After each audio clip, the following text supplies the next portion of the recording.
Hey everyone, I am Ron Angeline Invaldez, and this is my presentation. Physical Education's Locomotor Movement. Physical Education's Locomotor Movement.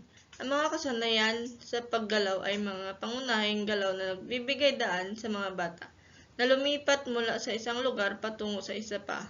Mahalaga ang mga ito para sa pisikal na aktibidad, sport, at pang-araw-araw na buhay.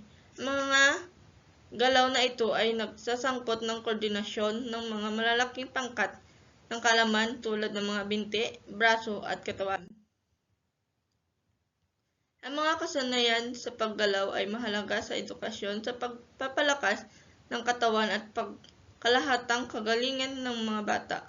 Sa pamamagitan ng pagsasama ng mga kasanayang ito sa mga kaklase sa edukasyon sa pagpapalakas ng katawan, matutulungan ng mga guro ang mga bata na bumuo ng pisikal na kaangkupan, koordinasyon at isang aktibong pamumuhay. Sampal. Physical education. Paglalakad.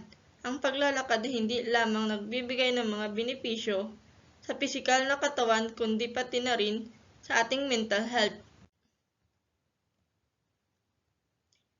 Pagtakbo. Ang pagtakbo ay isang uri ng ehersisyo o paglakasan kung saan mabilis na paggalaw ng mga paa ang ginagamit upang makalipat mula sa isang lugar patungo sa iba pa. Pagtalon. Isang galaw kung saan parehong paa ay umaalis sa lupa ng sabay-sabay. Paglukso.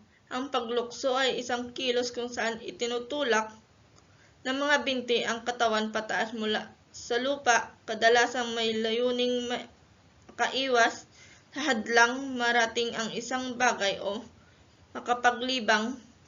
Katulad ito ng mga pagtalon, ngunit madalas gamitin ang salitang lukso sa mga mas magagaan o biglang pag-angat ng katawan. Yun lamang po. Thank you.